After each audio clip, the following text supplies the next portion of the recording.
Okay, so our unit plan is called Roaming Rome, kind of a tongue twister.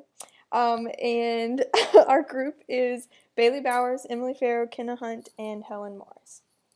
Our grade level is 3rd grade, and the history SOL is the 3.3 SOL, geography is 3.5, economics is 3.8, 3.9, 3.10, and civics is 3.11.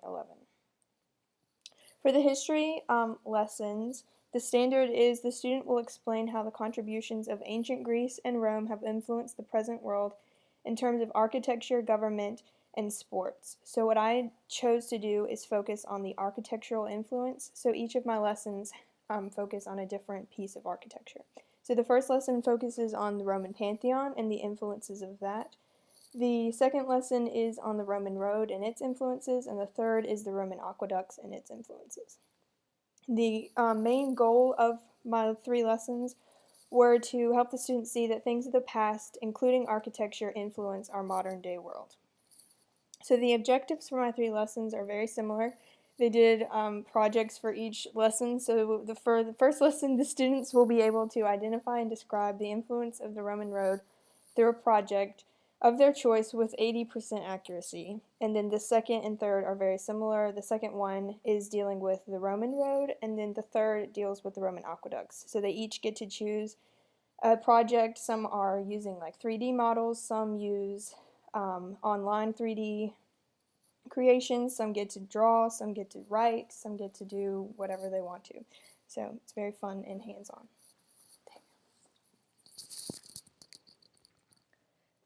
Okay, so I did geography and the standard was 3.5.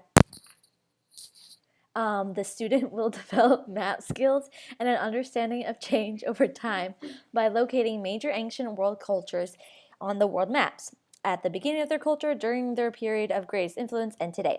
So I just broke up A, B, and C into 3 lessons. The first one was ancient Roman geography, so we just concentrated on the area around Italy and Rome and where it began. And then the second one was the growth of the ancient the growth of ancient Rome, so where it was at its peak, and then just the map of how far it spread. And then the third lesson was on Rome today and the Tiber River. So yeah.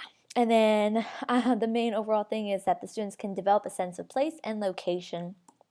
So my 3 objectives were, the first one was given a map quiz of ancient Rome. The students will be able to identify the location of Rome, the Mediterranean Sea, the Tiber River, as well as the Italian peninsula with 100% accuracy, and they were evaluated on a map quiz, so they had a map of everything. And then the second one was given a map of ancient Roman Empire.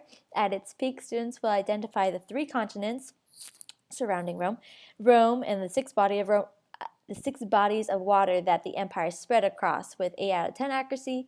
And then the third one was given a quiz of Rome and the Tiber River. The students will identify where modern day Rome and the Tiber River are and answer 3 more questions about those places with 4 out of 5% accuracy.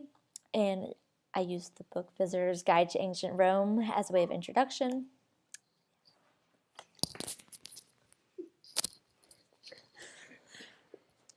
I did economics, and my standards were 3.8, 3.9, and 3.10, and what they covered was essentially the student will demonstrate understanding of different cultures, natural, human, and capital resources, and how they are used in an economy. And then after they learn that, they'll go into, the student will recognize that people and regions cannot produce everything they want, so they'll have to trade with other countries.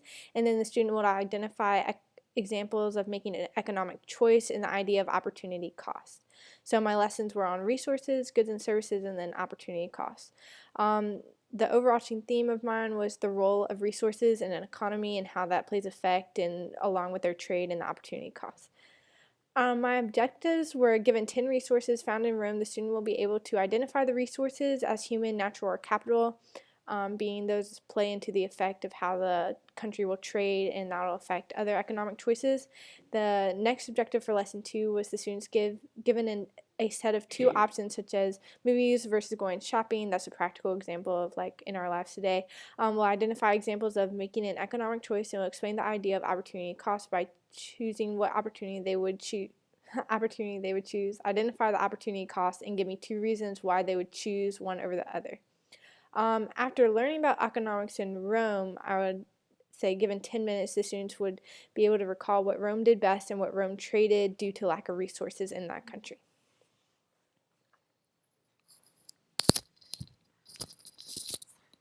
And then for civics, the standard was the student would explain the responsibilities of a good citizen with emphasis on respecting and protecting the rights and property of others by taking part in the voting process when making classroom decisions, by describing actions that can improve the school and community, by demonstrating self-discipline and self-reliance, by practicing honesty and trustworthiness, and describing the purpose of rules.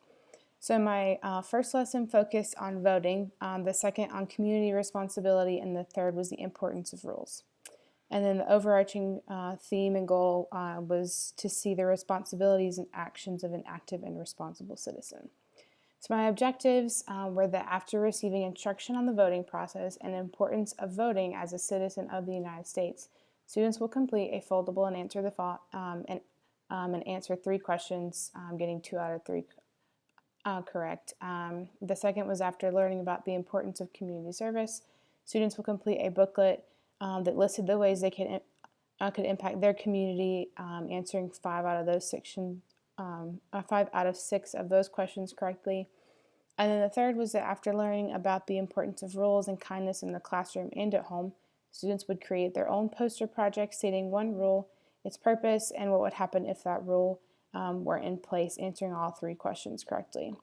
Those are 2 of the main books that I used, and then throughout all 3 of these lessons we discussed things like what would have happened if certain rules had or hadn't been in place in the time that we talked about in history and geography with Rome, and then also things they could have done to serve that society as well.